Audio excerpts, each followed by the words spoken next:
We all know about the hunt for Ben Solo. I was going to say search. I had to double check because that didn't sound right. And Adam Driver finally putting out there about all this time that was spent on a screenplay, Steven Soderbergh being attached and so forth. And they took it to Lucasfilm, and Lucasfilm liked it. And they took it to Disney, and Bob Iger is the one that said, "No, Nick's not gonna green light this." And that's finally come out. And because of that, a lot of people were like, "Hey, this actually sounds pretty good." There's a lot of people who are going back at Disney to say, "Hey, we want to get this made." It's sort of given that vibe of like Ryan Reynolds with Deadpool and what he went through to get that made, and the leak of that was put out there was like the mini trailer, or that scene. And I have a slightly different take. I'm curious what you all think about this. But as it's here, the new details on the hunt for Ben Solo. Rebecca Blunt was the screenwriter. Scott Z. Burns was paid more than any other screenwriter in Lucasfilm history to complete the script. Kathleen Kennedy, Dave Filoni, and Carrie Beck were directly involved throughout development. The film had a final script budget and was ready to start filming before they presented it to Disney and got rejected. Now, what is wild about that is we've heard all of these movie announcements, right? We've gotten stuff on Disney Plus. I get it. We still haven't had a movie since The Rise of Skywalker. And I think, even though we've had a lot of things announced for movies, right? Although I think we have that most recent one looks like it's going to be with um oh my gosh, Ryan Gosling. I got the Ryan, I couldn't think of the last name. And so I shouldn't say there's not, but we haven't actually had anything in the theater yet, although we had a ton of projects announced. And The Hunt for Ben Solo, Steven Soderbergh, and Adam Driver's secret Star Wars movie was greenlit before Disney pulled the plug. Now, here's what I want to talk about that I think is really interesting about this. What if this is on purpose?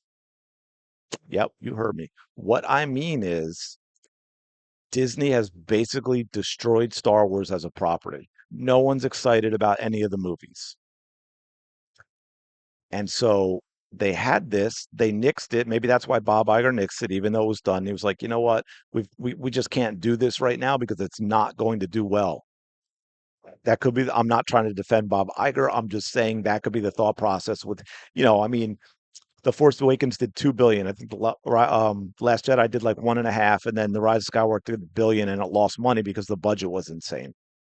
And so they're thinking like, hey man, we just can't. Like we need to give this a rest a little bit, especially after what they did with Emperor Palpatine, and now you want to bring back someone else who just died.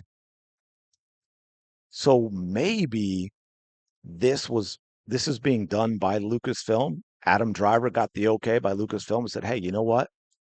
Go talk about this now. Let's get the people, all the people who we can't get to go see the films, let's get them to be excited about this and to demand that we greenlight this movie that Bob Iger didn't want to do. I mean, come on, there's a little brilliance in there. There's got to be somebody intelligent working at Lucasfilm, right? Doesn't that make sense to you? He said, hey, you know what? Because you know what? If this was just announced at the time, even before like it had gotten anywhere this far, it was just announced, like all these other things that have been announced, people would have been like, right. The reaction I think would have been, yeah, okay, I kind of like Adam Driver, but really, we're going to bring him back now. We just brought Emperor Palpatine back for The Rise of Skywalker.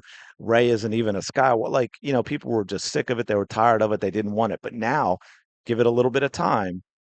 Now you come out with this story. You talk about what the movie was going to be, which separate from all the other Disney nonsense and the fact that the uh, character's dead, separate like just itself sounds like it could be really good. And I have hopes with someone like Steven Soderbergh attached that we're actually going to get a good character driven movie.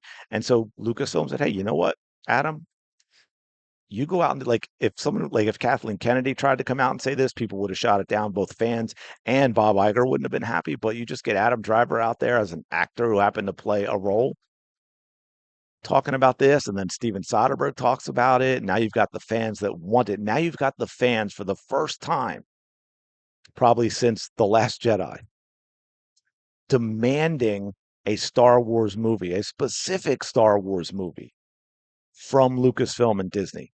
That's some ingenious marketing right there, right? Come on, it is, I think. Anyway, so we may actually see this get made. Let me know your thoughts in the comments below.